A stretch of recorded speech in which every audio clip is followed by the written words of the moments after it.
Nosso assunto é Cantares de Salomão. Convido os irmãos, assentados mesmo, a abrirmos a Bíblia em Cantares, capítulo 4. Nós vamos ler o versículo 16, que é o último. Cantares 4:16.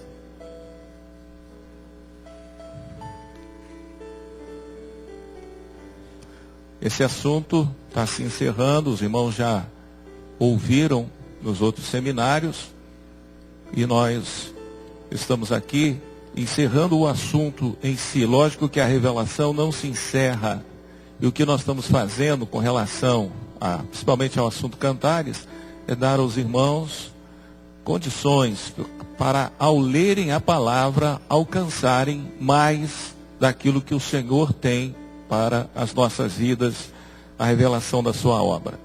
Então, Cantares 4:16 diz assim: levanta-te, vento norte, vento sul, assopra no meu jardim, para que se derrame os seus aromas.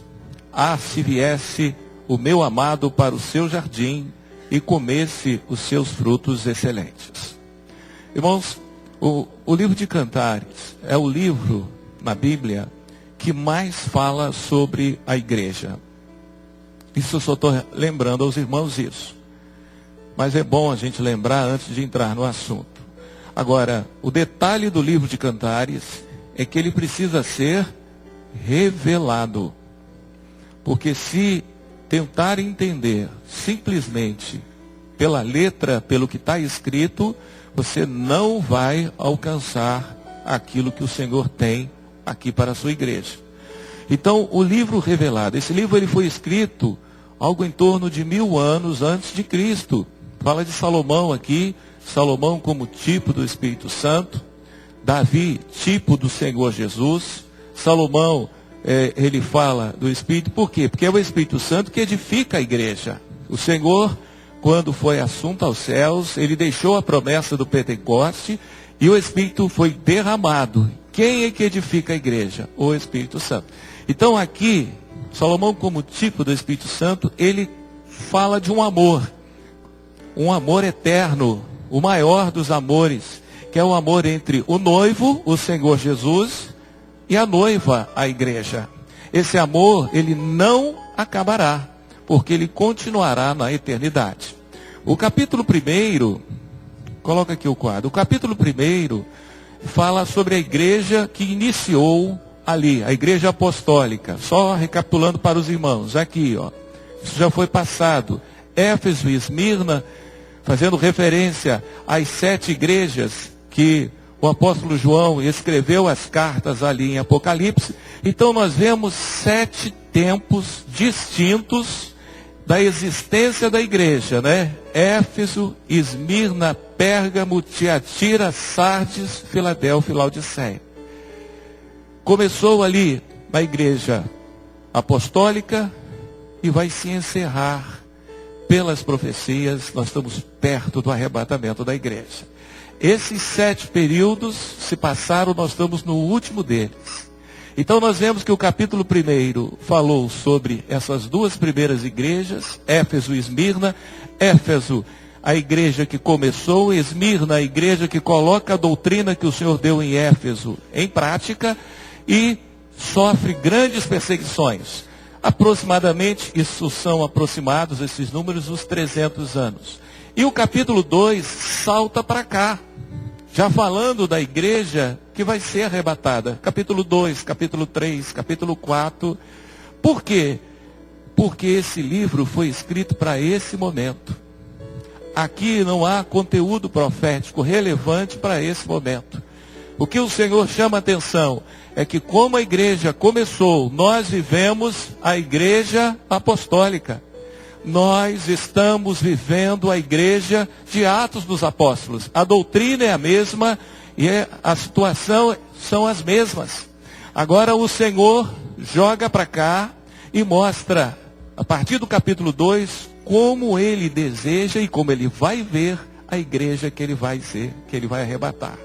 Capítulo 2 fala do projeto do Vem, os irmãos viram isso. Capítulo 3 fala desse momento profético. Os irmãos viram também o dia profético, a madrugada, o amanhecer, o meio-dia, a tarde, o entardecer, a noite e a meia-noite. Nós estamos vivendo o período da noite. Por quê? Porque o próximo passo é a meia-noite. E à meia-noite ouve-se o grito: eis o noivo, será o arrebatamento da igreja. Aí fazendo uma relação com a parábola das 10 virgens, Mateus capítulo 25. Esse capítulo, finalzinho do capítulo 4, início do capítulo 5, que nós vamos ver aqui, ele fala exatamente desse momento. O momento que a igreja vai ser arrebatada. Eu chamo a atenção dos irmãos que quando nós lemos um livro, pode ser um livro muito bom, de um autor muito bom, mesmo que o autor tenha o cuidado de não colocar nenhuma informação pessoal ou entendimento pessoal, mas sempre o livro vai ter uma visão daquele autor. Não dá para fugir disso. Mas Cantares fala da igreja segundo a visão do Senhor. Aqui não é a visão do homem, mesmo que tenha sido um servo, não é. Porque a revelação nos leva a conhecer como o Senhor está vendo esse momento. E como Ele está vendo a sua igreja.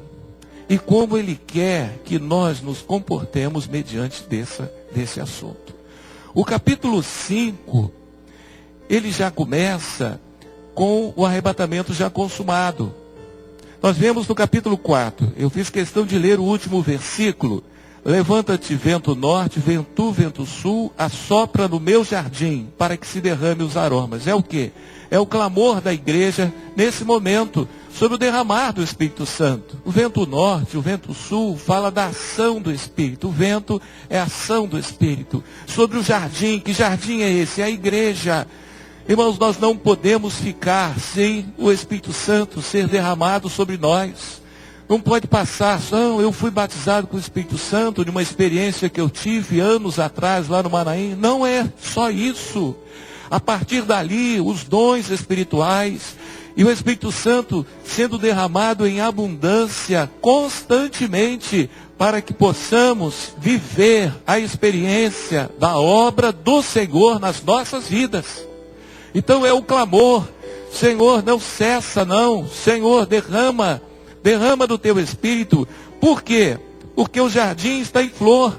Assopra no seu jardim para que se derrame os seus aromas. O vento, ele quando sopra sobre o jardim, ele tem a função de polinizar, fecundar as flores. São as bênçãos, é vida, é o Senhor operando. São vidas sendo salvas, é o Senhor curando, é o Senhor libertando, é o Senhor transformando. E os aromas, para que se derrame os seus aromas, aroma é perfume.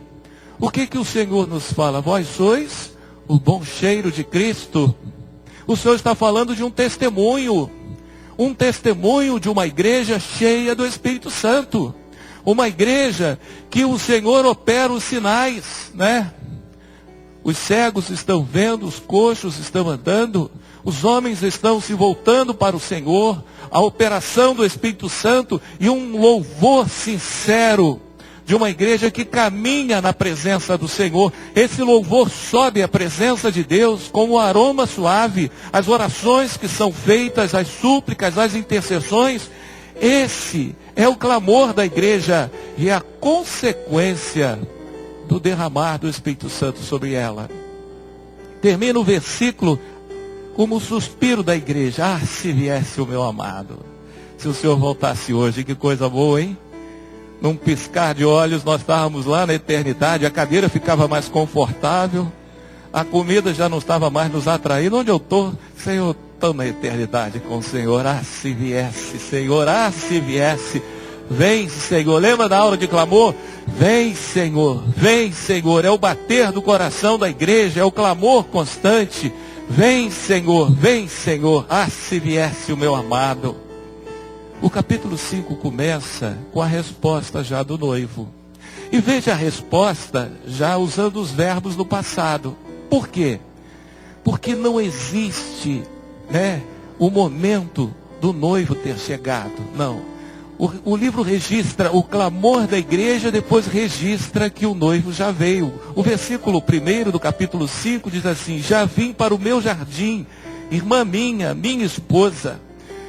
Por quê? Porque o arrebatamento se dará, como nos fala a palavra, em um piscar de olhos. Nós temos de estar preparados, porque quando o Senhor vier, Ele vai levar os que estão na posição que Ele tem recomendado. Então isso é um alerta, para que nós continuemos.